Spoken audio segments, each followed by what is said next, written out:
Hello, my name is Ken Livingston, Senior Director of Student Success with United Way of Delaware.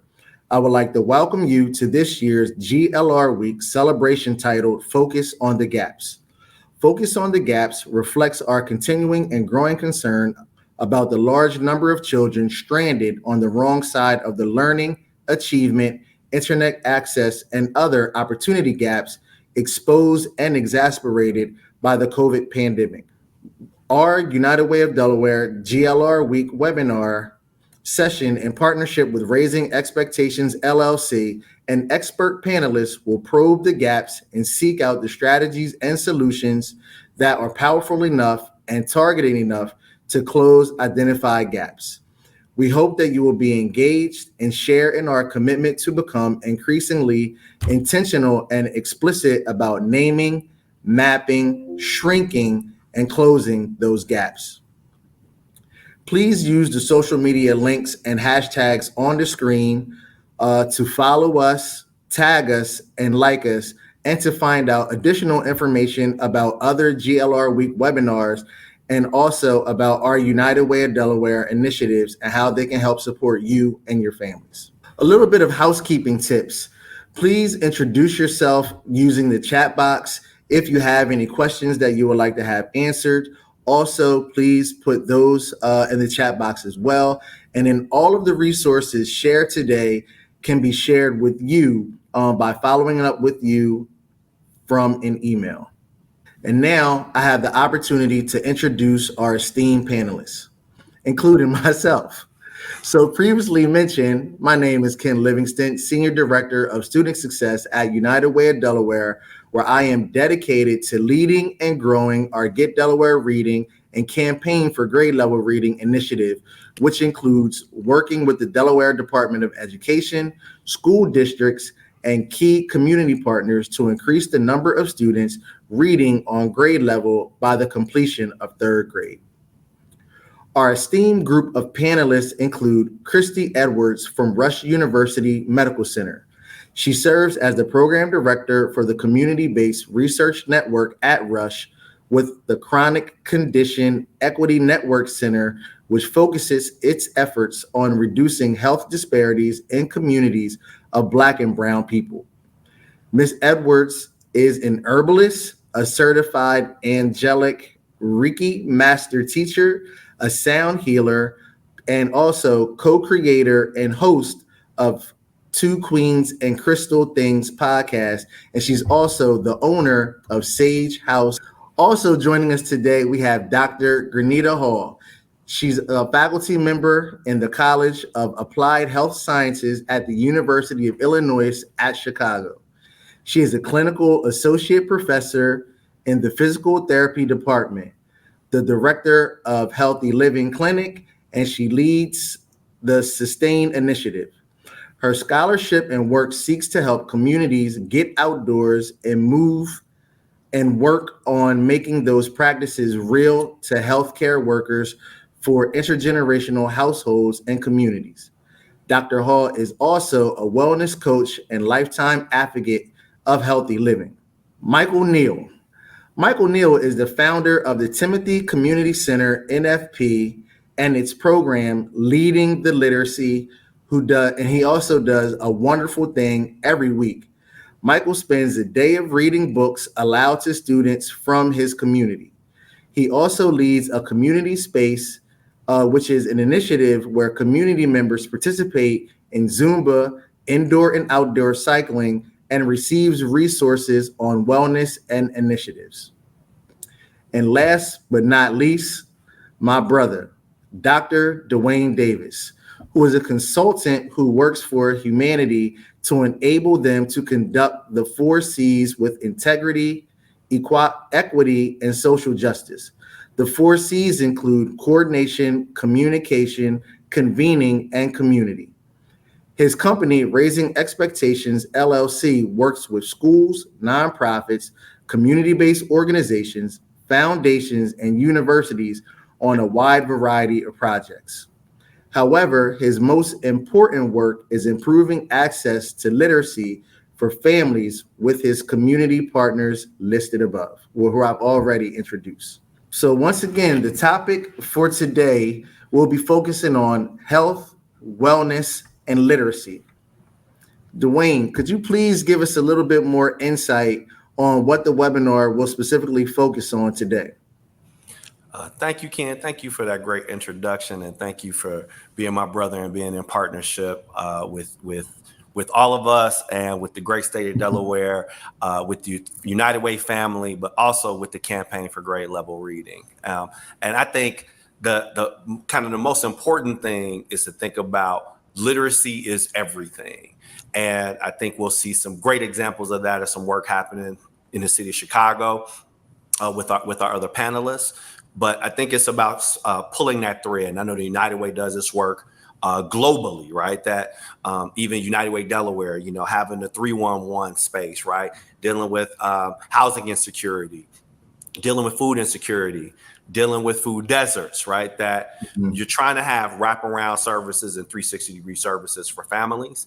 And the only way we can get young people reading by grade level, by grade 3, is by making sure that they have healthy food, that they have wellness and health, and also that their caregivers and their households have wellness and health. So if we focus on the young people, that's one aspect of what's happening.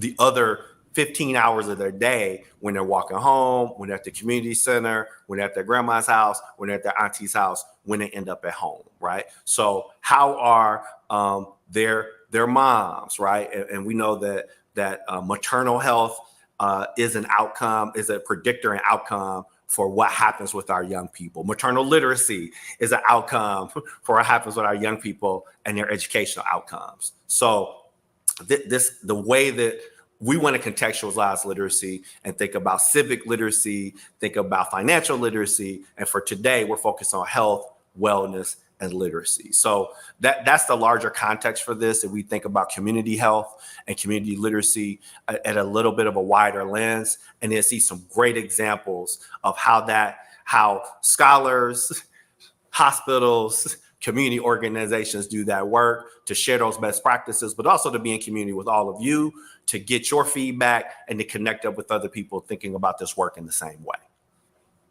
So with that being said, I'd like to kick us off with our first panelist and introduce Christie Edwards and hand the mic over to her. Awesome. Thank you, Dr. Davis. It is a pleasure to be here this morning.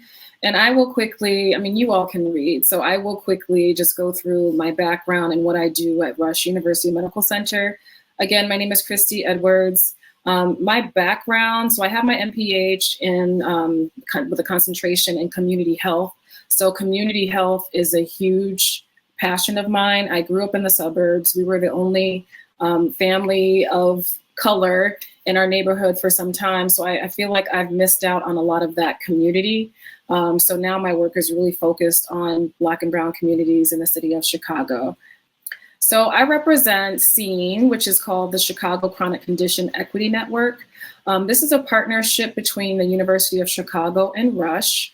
And we received a P50 grant, which is a pretty high esteemed NIH grant for funding. It's a 5-year grant where our center is focused on reducing health disparities in communities in Chicago.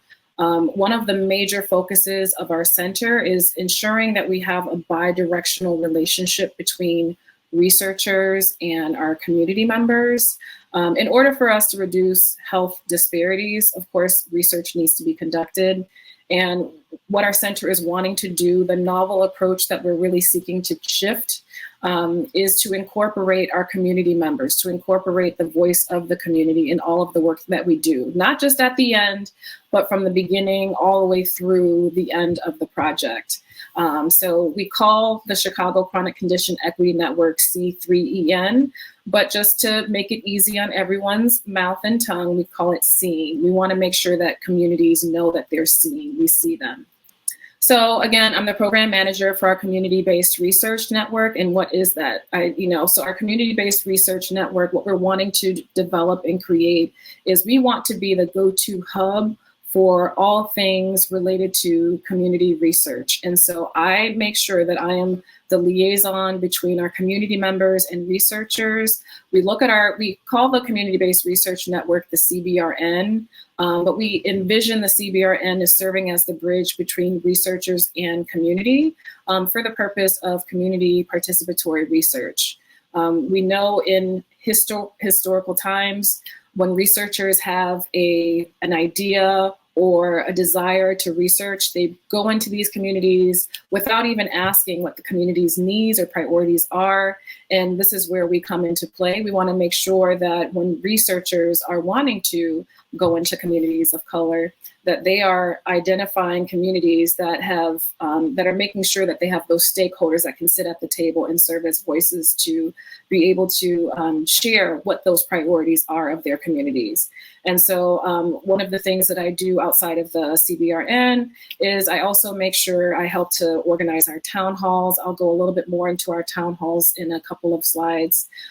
We did first year of listening town halls. We just went out into the community and we just listened. And then we just wrapped up phase 2 of our town halls, where we went back and we disseminated what we heard, and we brought back subject matter experts along with resources. But in addition to the CBRN and town halls, I also lead our Community Stakeholder Advisory Council. And those members, they come from health centers, health departments, FQHCs, and CBOs, and they serve as the board for our center. I also help to strategize around the development for our CBRN tool, which we are still working on, but those are my responsibilities within our center. So I wanted to share this slide because from our listening session for year 1, these are the priorities and the concerns that came out of the town halls. And I know the slide might be a little, the font might be a little small, but out of the town halls, I really wanted to focus on the health education piece. This piece came out of 2 of our town halls. And at those town halls, it was mentioned that members of the communities, they don't understand the language of medicine. They don't understand how to read some of the medication. And for those of you that are just not aware as it relates to health literacy, because I think it's really good to tie this in, most of the medications or health messaging and language that's out there, it is at a 10th grade level and up. Most adults can read at a 7th and 8th grade level, but we're really wanting to make sure that, especially when we're working with community members, that language and any materials that we have, that it can be read at a 6th grade level, to make sure that this helps people to understand what they're reading and also to ensure that they're being compliant with any medications that they have to take. So the Community-Based Research Network, as I mentioned, the CBRN, our aim is to be the go-to for, as I mentioned, community-based research. And so again, we are the bridge. We connect researchers to community and we connect community to researchers. So we realized we did like a small focus group. We did some interviews, speaking with researchers and speaking with community, and we asked them, so if you have a project, you have some grant funding and you want to conduct research, where do you go to find your community partners? And researchers are like, I have no idea where to find community partners. When we spoke with our community organizations, we asked, okay, so if you have some data that needs to be analyzed, where do you go? Who do you go to? Someone actually said that they Google to find researchers, and we want to make sure that we are the hub and the go-to for both researchers and community-based organizations who want to help to reduce health disparities and chronic disease in their neighborhoods. So the Community Stakeholder Advisory Council, which I mentioned, serves as the board for our center. They represent health departments and health systems, FQHCs, throughout the city of Chicago, and they advise our center on all aspects of our community work. So for instance, we recently had a funding opportunity and we wanted to get the voice of the community. What are your thoughts around this? How can we ensure that community's voice is going to be heard? How can we ensure what are some ideas that you have around incorporating community in this project? And so these are some ways that our Community Stakeholder Advisory Council is utilized with our center. Thank you, Christie. And we are transitioning now to the Dr. Grenita Hall from UIC. And I'm going to hand it over to Dr. Hall. Thank you so much, Dr. Davis, friend. I am so excited to be here today to be able to share with you just a little bit about a community-focused service that we offer along with our clinical services at UIC. First of all, my name is Grenita Hall. I am a clinical associate professor in the Department of Physical Therapy. My background is exercise science. My degrees are in kinesiology, and I consider myself a community worker, a community person. I've done fitness and wellness. I was a full-time personal trainer for years, and kind of realizing that treating the body was just one aspect, one small part of being well. My clients weren't achieving goals. They were not looking better. They weren't feeling better. And I was just realizing that that was a disconnect. I decided to go back to school, and I like to read and I like to talk. So I earned a PhD and have always had a hand in community work and community building, and have been very blessed to be able to tie it into my academic work.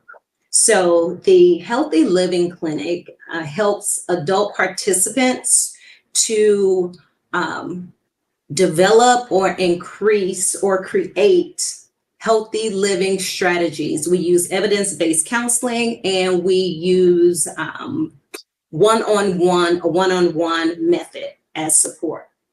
We operate with a telehealth service, and it is virtual, and it is run by our DPT students, Doctor of Physical Therapy students, and also our students in the exercise physiology doctoral program.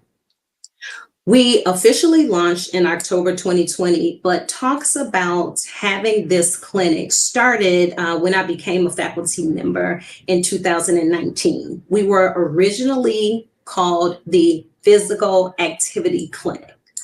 And what we were doing was really focusing on increasing physical activity movement. We were giving exercise prescription, and we were also just trying to align ourselves with philosophies with the American Heart Association and also the Centers for Disease Control and Prevention. So our initial approach was based in what is known as the health span model. So the health span model, and I'm sorry, I'm supposed to be saying to switch slides. If you could go back, please, that'd be great. Thank you. So the health span model is a approach. It was created by gerontologists John Rowe and Robert Kahn around 1987. And the health span model focuses on the quality of the years that you have. It's a proactive wellness approach to talk about how your years are free from disability and disease, as well as it is opposed to lifespan, which is the number of years that you live. So our version envisioned moving away from a traditional healthcare system where so many times people come into the space already unwell. They're dealing with illness, they're dealing with comorbidity conditions, they're dealing with health issues that they have not been able to manage. And we're trying to move toward a more healthy living strategy that can be practiced in whatever space you're in, where you work, where you learn, at home, on the block, all of those different things. So we started these discussions in 2019, and we were ready to go. We had our scientific papers, we had our data, and we had all the numbers. We were highly motivated to help participants move more and sit less, and get them one step closer to the suggested recommended activity levels by the Physical Activity Guidelines, second edition. But we were always saying, hey, any movement toward any progress toward moving more and sitting less, whether it's 5 minutes or 10 minutes, that counts. But what we would like you to think about doing is getting to the recommendation of 150 minutes of movement per week. So that was our goal. And then we were set to launch about April 2020. And as you know, the world changed in more ways than we could ever imagine. Health misinformation on all things COVID was at an all-time high. We were relegated to our homes. We couldn't leave our homes. We couldn't be in close contact with others. And people were dying as we watched. So yes, people did want information on how to move more, but they also wanted information how to deal with the isolation, with the loneliness, how to eat better, how to not be stressed out, just how to feel better. So as a researcher and a director, I realized that there were so many more health issues that needed to be addressed in addition to increasing physical activity. So we wound up changing our kind of mission and our goal, and the Healthy Living Clinic was born. So the Healthy Living Clinic, we provide counseling in the major healthy living behaviors. There are many health behaviors that one can practice, but we align with Life's Essential 8, the American Heart Association. So that's getting adequate physical activity, eating well, eating better, maintaining a healthy body weight, not smoking or vaping, quitting tobacco. And we've added nurturing good social and emotional wellness, as well as good sleep, health, and hygiene. So our clinic is student facilitated, as I said, Doctor of Physical Therapy students and exercise physiology students. They provide the counseling, and we give them 6 hours of training. They are trained in anti-racist practices in healthcare, motivational interviewing, social determinants of health, and just how to put together wellness and fitness programs for an adult population.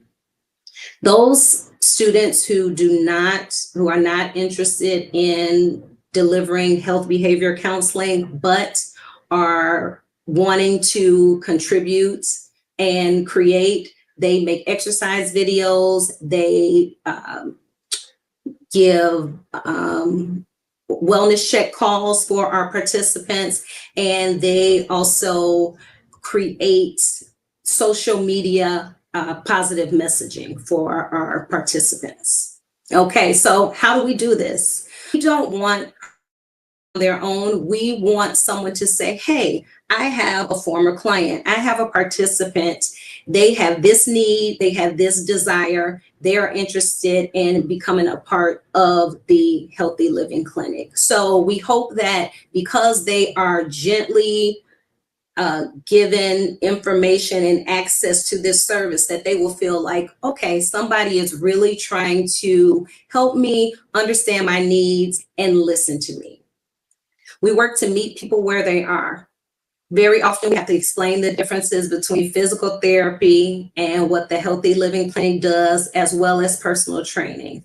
We are accountability partners. We help people to find out what resources they currently have and the strengths they have to be well, what barriers and what facilitators are in the mix for them to practice or create healthy living strategies. The main thing we do is work to provide fantastic counseling experiences. We work to make participants want to engage and come back every single time. Our participants are, our students, counselors are warm, they're affirming, and they're informative, because we know the history of communities without access and how we've been treated by the medical field. Okay, so for our students who do not do behavior change counseling, as I said, they create content, but we also really try to engage authentically with the community. These are a couple of the events that we volunteered for. Two that really stand out were partnering with the UIC Police Department in a mental wellness health challenge. Now, we were talking, again, Ms. Christie was talking about how so many messaging, health messages are at a 10th grade level, and a lot of people read and understand at a 6th grade level. The police department officers are highly trained, highly effective, high functioning people who were really grateful to learn things that they did not know about simple mental wellness episodes and events. So even though they are professionals, they had lower levels, many of them lower levels of health literacy. And it was really exciting to work with them, find out what their needs are, and be able to supply them with resources to help them do their jobs better, which really contributes positively to the community, and we all benefit. And also the Learning and Earning Community Trust Workshop, where we came together and we tried to talk about how, as students and researchers and scholars, how do we earn the community's trust? How do we not just come into a space and dictate to people what they need, what we think they need to be well? How do we come in, learn from the stakeholders, learn from the folk, how they want to go about changing issues or changing problems, and authentically collaborate to work together to affect change?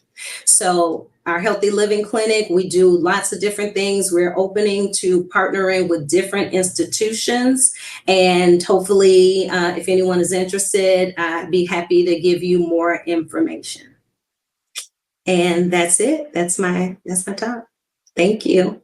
Thank you, Dr. Hall. We appreciate that and appreciate all of your great work. And we are now bringing to the stage Mike Neal from the TCC, which is right up the street from my house. So I walk to it and go to all the great programming. I'm going to hand the mic off to Mike Neal.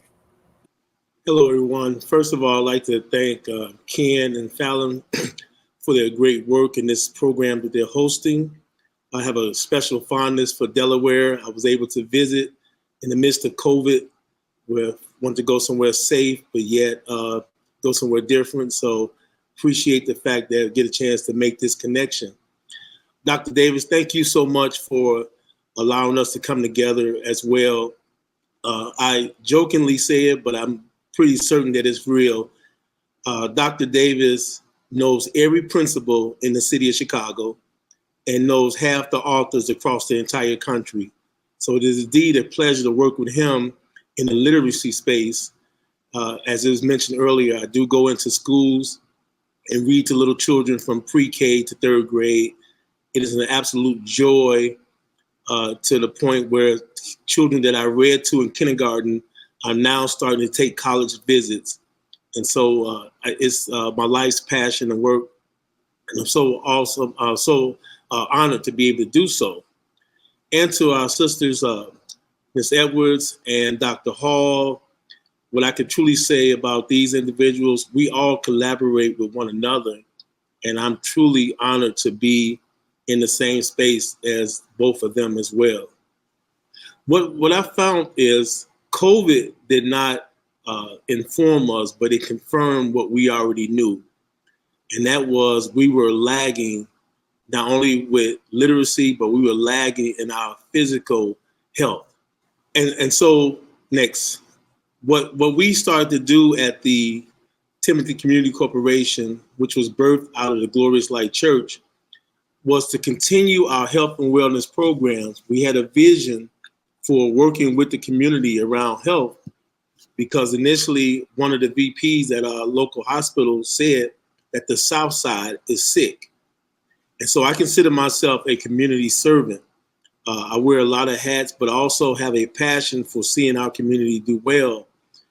And so the challenge became, if the South Side is sick, what are you, this health organization, which has multi-millions of dollars, has a big footprint in the community, what are you going to do about it? And we came up with a program called Southside Fit. And the Southside Fit programs allows funding, which allows people to exercise for free. And as we repurposed this shuttered public school, which was closed in 2012, we created a place that wasn't quite a health club, but did focus on health. And so anyone that comes in, the one thing we tell them is, it's Southside Fit, and it's not free. It's going to cost you your commitment, and your payment is your presence. So for those who show up consistently, they have opportunity to take classes such as kickboxing and yoga and Zumba, spin classes, and Afro beats, and all those type of classes, low impact and full body classes. And what we found over the years, for those who are extremely consistent, you see so much happening with their bodies. They lose weight. They begin to save money and get off of medications. But the main thing that I really enjoy seeing is the confidence and the look on their faces as they walk in with a different swagger, because they begin to feel better about themselves. So we can never discount how being physically fit helps emotionally, spiritually, and physically with people who are coming out to work out. And so we mainly service adult populations, but we also know for every adult, they're connected to a child. And that's why if we focus on the family, focus on the head, then we hope that over time, it would begin to create a culture and a lifestyle where they would all feel like the whole family gets a part of what's going on. But then during COVID, as everyone said, things took a halt, but it didn't quite stop us. What it did, it allowed us to pivot. And so we did some online classes, and we made sure that we stayed in touch. When things got a little better, we did some outside things. And so as we were ramping back up and coming out of COVID, we realized it was almost like starting over again, because not only did we have to convince people to come, but we had to convince them to be safe. We had to convince them that it's okay. And then we began to reach out to new clients and also to take care of old ones. So these are just some numbers from the previous years that we've served. And we saw that over time, the numbers began to spike back up. So in 2023, we began to once again open our place and began to open opportunities by meeting with sororities such as Delta Sigma Theta. We connected with Lori Cancer and Northwestern University. And so as we had these types of events, it brought more and more people in. And so not only did they have their particular event, but it gave us a chance to kind of push the literacy that is needed, push the health that is needed as it relates to each person taking care of their own self. And so right at the end of COVID, we created a program with Northwestern University called Fitness and Facts. And one of the things that we're really excited about with Fitness and Facts, they have committed, and we have challenged them to bring your health education outside of the four walls of your institution and come to the community. For those that may not be familiar with the city of Chicago, Northwestern is in the heart of downtown, beautiful Gold Coast. But the reality is the very people that you say that need to be served do not live down there, and it's hard for people to get there. So what if there was a community-based services where they can come and still be informed and still be connected to this great institution?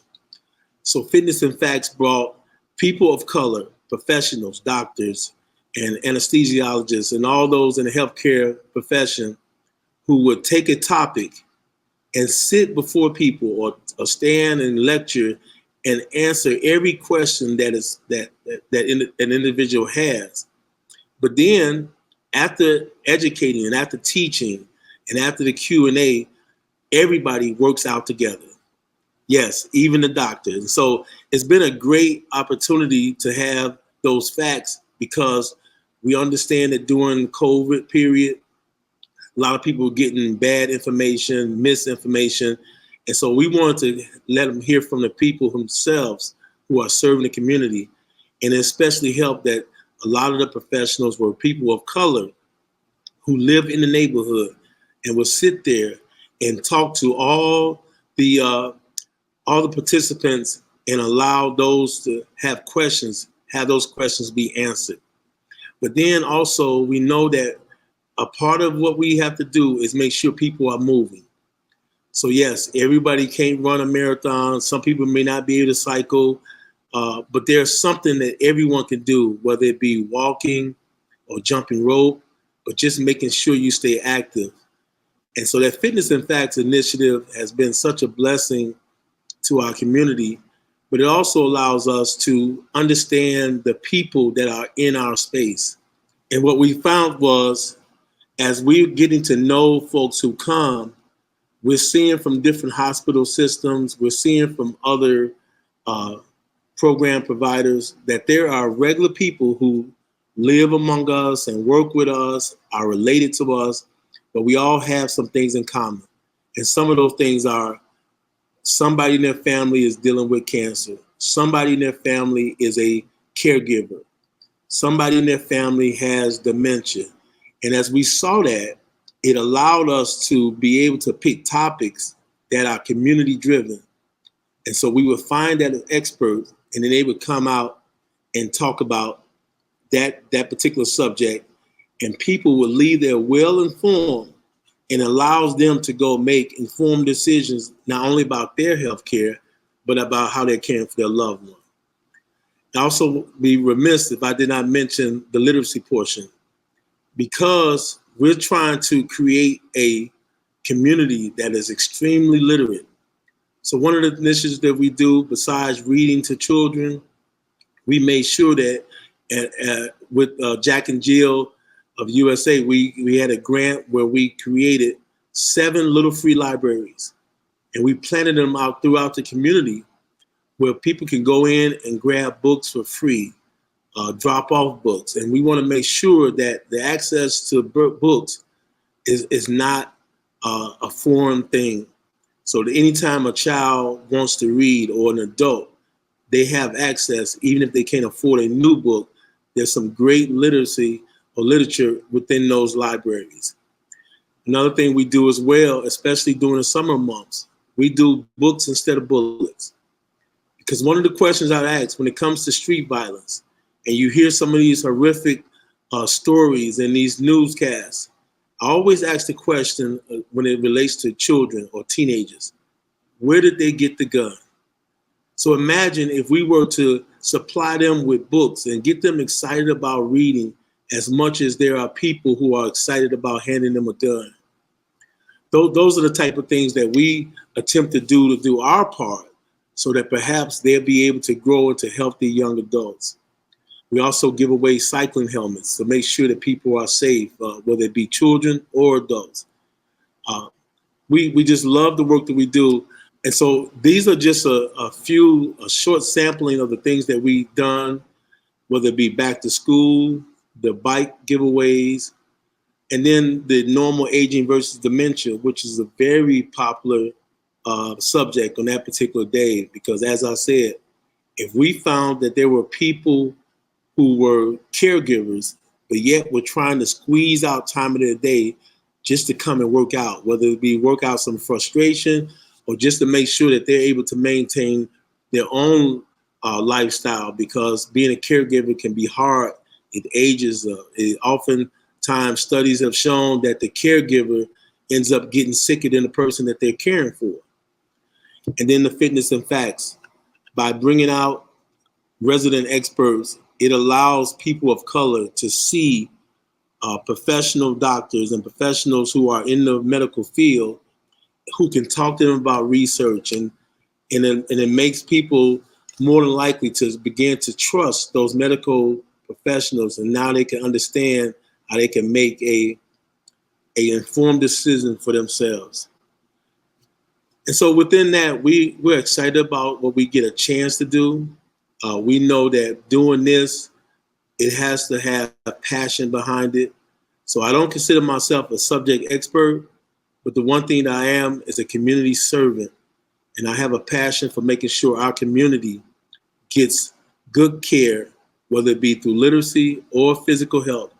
And I'm excited to be working with this esteemed panel that is here today. I thank you and look forward to an opportunity to answer any questions or to connect further with those who may be listening in. Thank you very much. Thank you, Mike. Really appreciate all of our panelists and your sharing of work and your commitment, all of your commitments personally and professionally to the community. So in the time we have left, we have a couple of kind of general questions. I want to get, I'm going to assign respondents. So I want two people to answer this first question, if I can do so.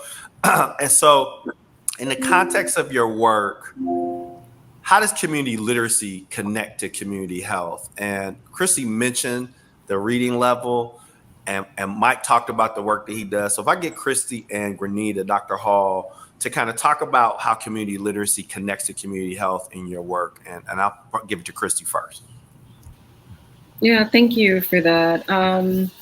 So just as I mentioned before, especially through our town halls, and I really didn't go into full detail, we've done the town halls on the west side, the far south side, central south side, Pilsen. We've done town halls with our Latinx communities, but health literacy has come up, as I mentioned, a couple times in those town halls. And so it's really important to be able to know, I mean, how can you advocate for yourself if you don't understand the materials that are being given to you?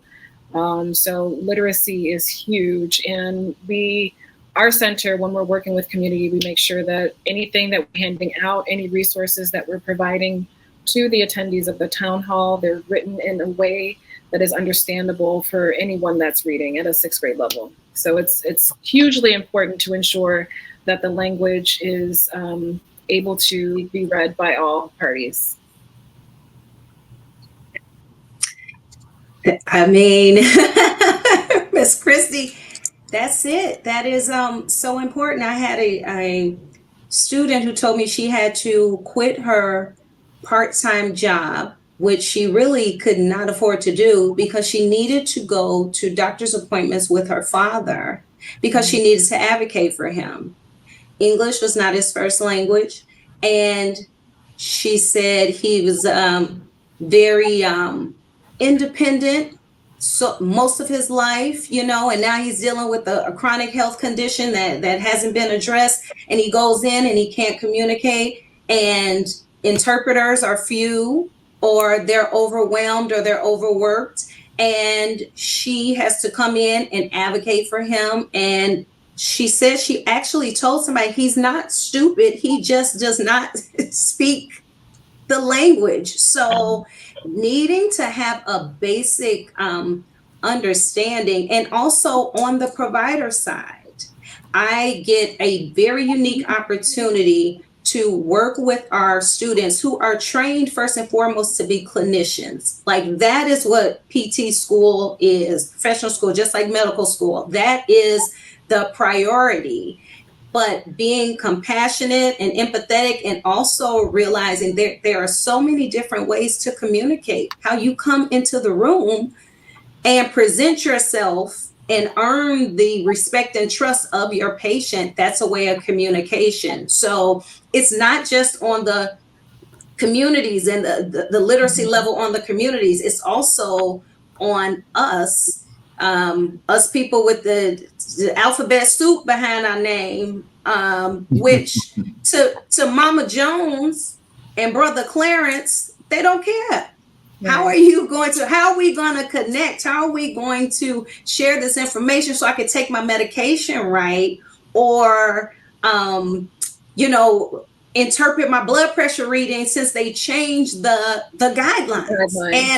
And I thought out my pressure was good, and now you're telling me it's not. So it's very important. Always come from the scholar and the clinician level, as opposed to putting it solely on the community member. Right. I like that. Yeah, thank you for sharing that. And what I thought, I was going to the bilingual circumstance, and I was on a panel the other day talking about our monolinguistic American education system that doesn't encourage people, adults, young people in general, to know more than one language, and that barrier. I know Spanish-speaking families where the young people are the interpreters for their families, for bills, Absolutely. for the government, for all interactions with the alphabet soup of humanity, in order to make sure that their families can, pay their bills, be safe, and be healthy. So that's super important. And thank you for talking about that bi-directional arrow in that way. I want to flip it to talking about caregivers, because I think Mike's work with dementia, working with elders, knowing the population that shows up to the TCC, excuse me. And I want to actually bring Ken into this too, because of his work with early childhood in Delaware, because that's also a caregiver space as well, right? Who picks up and drops off those young people.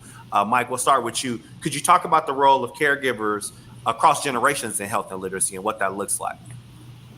Yes. I think it's important that as we're serving, that we're just not doing functions, that we're just not out here throwing programs at people, but there has to be genuine care for individuals. And that's why we always stress that we're not a health club. So each person that comes in, we get to know them. This is not transactional. This is a relationship. And so when you get to have conversations and you find out, hey, I'm taking care of my sister who has early onset, so imagine you have a full career and you find out that one of your family members at a very young age has dementia. So life begins to shift for people. And so when you're able to walk with people and understand that space, and then to say, well, hey, I know some people and let's do this, they really appreciate that. They really feel loved, and the fact that somebody took time to bring me more resources so that I can make some informed decisions. And then the entire family, even though they still have to deal with it, but some of these tidbits really go a long way to have a good quality of life as they're caring for their loved one. Yeah, I want to bounce it over to Ken, but before I do that, when you said that, it reminded me of, I have a friend that grew up going to dialysis with their parent, right? And that sitting in that dialysis room and like reading books and having a book in their hand and understanding what's happening in that space and being able to ask questions. I think we talk about literacy in a narrow sense. Definitely schools do. And I know the campaign for grade level reading says we need those scores up. We need to make sure that people can read at the right level. But how you communicate orally, how you communicate in writing, what that means, I think that is where we're all looking at the ecosystem of literacy and what that looks like. Ken, I want to drop it over to you to kind of think about that with the early childhood work and out of school time work you do in Delaware and the United Way in Delaware does, to kind of think about caregivers and literacy in that space as well. Yeah, thank you, Duane. Really just making sure that I'm stressing the importance and also making sure that our families have the access. So really just making sure that they're aware of the programming and the events that are taking place throughout the state at our free libraries, making sure that they know that the library is one, it's an access point for books, but then there's so many other things that are taking place nowadays in our libraries. There's access to healthcare information. There's access to job information. There's additional workshops that are taking place on some of our older families on how to access the internet and still use the computer. So that's one, just making sure that they have the access and the resources, but then also making sure that those resources are also coming to the communities. Making sure that when I'm out in the community or we're planning our back to school events, that I'm making sure that someone is there from the dental world, someone is there from the vision world, someone is there that are going to make sure that families have access to get to their local clinics or to the hospital for their doctor's appointments and screenings, which is so very important because we all know that links back to the readiness and preparedness of students academically, and also how all that ties into attendance. I can't focus on my math if my tooth is hurting. We can't expect students to know how to read if they can't see. So we got to make sure that they have access to eyeglasses to make sure that they're prepared for the school year, and just making sure, once again, that parents are just in the know of what's going on in their communities and how they can access those resources. Ken, you said a word, and I talk about this all the time. We do a lot of ramp up for back to school, and I always tell people by November, kids need new supplies. So if you give them pencils and paper in August, they're going to need pencils and paper in November. They're also going to need their eyes rechecked. They need a follow-up dental appointment. And I know we do haircuts and do kind of hair things for our boys. They need a haircut in November too. Like, we got to keep those resources going and think about how to spread them out over the course of the year. So thank you for sharing that. Our last question for the group is really a question about partnership, which I think is super important. You've talked about like all of these different organizations internally to your universities and hospitals, externally that you're working with. How do you do this? How do you get people to come together to help? How do you, as Mike said, not just bring programs, but bring community and talk about that? We'll go in my left to right order. So we'll go with Dr. Hall first, then Christie, then Mike. So Dr. Hall, how do you partner? How do you partner with people? No, Dr. Duane Davis, because he is the connector. I thought you were just plugged in Chicago, but clearly you're a national treasure. So that is, and honestly, doing what you do on the outside for your passion. Everybody on this panel, and I'm sure Ken as well, also does this type of work in their personal life. You know, whether you do wellness, you do bike rides. Pastor Neal's on his bike more than he on his feet. You know, so those things. So you're living it, and also these things come to you, right? You put it in the atmosphere. People say, oh, you know, this person teaches class, or this person does wellness, this person sells, you know, health and wellness products. And somebody says, hey, I'm doing this, I'm doing that, and we kind of come together. Also, I know there's a saying that says if you want something done, give it to a busy person. Our Doctor of Physical Therapy students, so they are professional students, they're so busy the entire year. They really don't get time off. And they are so committed to trying to do this work. A lot of them have not had experiences with anybody else other than people who look like them. People who they come into the city on the west side of Chicago. And I'm always telling them, you need to find out about this neighborhood. You need to find out about what's going on in Chicago. Don't come and just take the knowledge and learn and then leave. You know, you got to pay some rent. It's some tax for this.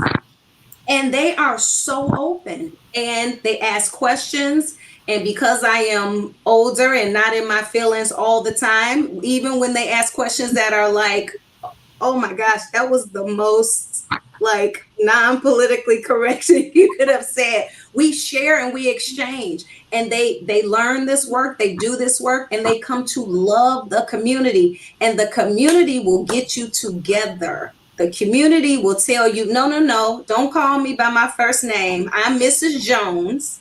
I'm not going to take that medication. I'm not going to do that. That doesn't work for me. So they're learning, they're in the space. So students, and also just the folks who are doing stuff at work and also outside in their personal lives. That's how I get things done. Thank you, Christie. Yeah, this is a really great question. I have always been a proponent of you can get more done when you collaborate with other people. So regardless of whether it's personal work or professional work, because, you know, we all have our side things that we enjoy doing, I think it's important to understand what is the end goal? Like, what do you want to achieve? And then once you understand, like, what is the end goal, then I think you can backtrack and figure out, you know, which chess pieces go where so that you can get to that end goal. But as it relates to my work at with the Chicago Chronic Condition Equity Network, for partnerships, I look at, you know, does this particular organization or researcher, do they align with the mission of our center? You know, have they had successful partnerships before? Because if you can't partner, then I'm not sure if you would be the best fit for me to collaborate with. So I also want to have an understanding, you know, what is your history in terms of collaborating or working with others, and what does a successful partnership look like for you? And then also I think it's, you know, important to know, like, are you open to collaborating? Are you open to research? Because some people are, and understandably so, some people are very hesitant when it comes to research. And I know that research, especially in the community, can be a dirty word sometimes. But our job and our mission is to shift the paradigm around research. And so that's how I look at collaborating and getting the work done. For me, that's easy. I'm one of those busy people, as Grenita said. So I'm going to get the work done regardless. So that is my point of view around that. So. Yeah, the work has to be correct, and when we know Christie, that we appreciate her diligence and her exactitude. Pastor Neal. Yeah, I go with the old adage of try the spirit by the spirit. You know, that there's something that can't be quantified. You just kind of know. And, you know, I don't want to piggyback on what everybody else has said, but you can just tell by someone's spirit that this will be a good collaborator, a good partner to be with, because ultimately we all have a passion for the same thing. And there's no need to us to be in competition when there's opportunity to be in collaboration.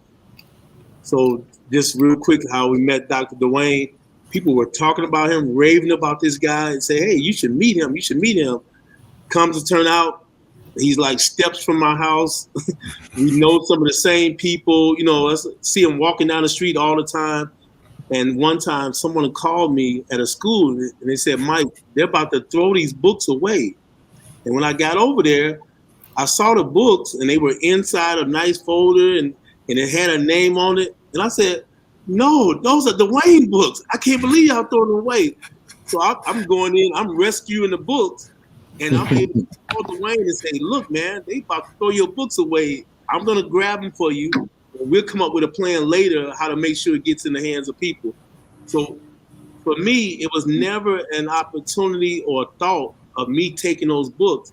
My opportunity was, this is my partner, this is my friend, my community worker. I want to make sure we come together and let's come up with a plan. So I think when you have that mindset and knowing that literacy and health is such a challenge, there's enough sick people, there's enough children that need literacy that we don't have to fight. We can come together and collaborate, because at the end of the day, it's all about the work. Mm-hmm. No, thank you for sharing that. And that is a true story. No cap, true story on that. They were going to throw these books away, and we went and got all the books and just redistributed them to other. And these are books that we gave out during the pandemic that were in boxes in the school. And it was like, yo, these are brand new books. We got to get them to some other students and some other young people. So we are getting close to the end of time. So I want to give everybody a chance to give just like a final word. The title of this originally was like, Why We Can't Wait. Like, we know we are in constantly post-pandemic, pre-pandemic. Our communities are in a health crisis, right? Like, that's a day-to-day circumstance. Our families are in a literacy crisis, right? We're coming up on an election, right? And that's a part of that literacy crisis as well. How do you become an informed voter? How do you read the things you need to read to make the right decision? How do you make those decisions? How do you come to community with people? So if I wanted to give everybody a chance to give a final word, we'll go in reverse order when we just went in. So we'll give Pastor Neal first of the last words, and then go Christie and Dr. Paul. Well, once again, I want to thank everyone for this opportunity, this invitation to be sitting with this esteemed panel. Like I said, it goes back to passion again. We have to have a passion for this work. We cannot become fixated or swayed by what the community is saying in a negative light, because the reality is there are some people whose default language is negativity. And oftentimes they don't see the beauty and the joy of some of the work that we see. But we see it when we see those individual stories of somebody who has lost weight and gotten off their medication, who's someone who's come back and said, thank you, because of this seminar, I know what I can do now for myself and for my family. Or in my case, reading to that third grade class, and even though they started out really rambunctious and there were days that I just like, I'm praying for all teachers, and I said, I'm not coming back to this school. But when I taught them about Major Taylor, who a lot of adults are not familiar with Major Taylor, but when I taught these third graders, they got so excited, they went back and started telling their families who Major Taylor was. And then I came back a few weeks later, and they had went online and created a Major Taylor quiz. These are third graders, because they wanted to share what they knew. They become excited about it. So those are the stories that often do not get looked at. And since this is a national audience, first time you mention Chicago, everybody talks about what's wrong with Chicago, but they never get a chance to hear what's right with Chicago. And I'm glad to be connected with some people right here. And I would say this, even if you weren't on the screen, that these are good people who I feel honored to be connected to. And this is what's right about Chicago. Thank you. Christie. I guess that's me. How am I supposed to follow that? So, and I'll keep it quick and brief. So I think it's important for us, or for the people that are doing this work, to know your audience and to be willing to pivot.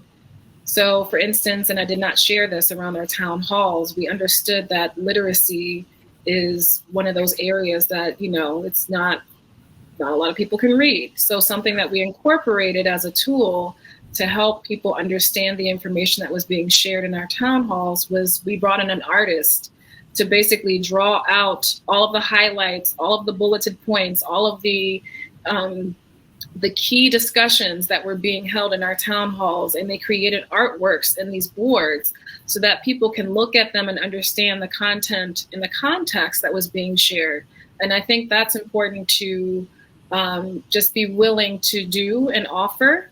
And that's what I meant, to just know your audience and be willing to pivot if you have to, because again, everyone learns and understands in different ways. And for those who do have some challenges around health literacy in general, I think it's important to make sure that you provide those tools to assist in fill in those gaps.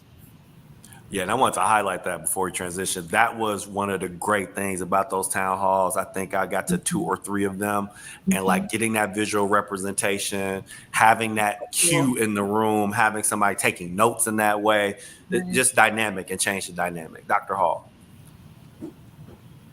Wow, I bet that was amazing to see. I've never walked into a classroom and walked out the same way. I've never had an interaction with a student or another wellness professional or just somebody from the block, and I was not changed. And I choose to always feel like I'm changed in a positive way. Even if the interaction was chaotic, I have some new information.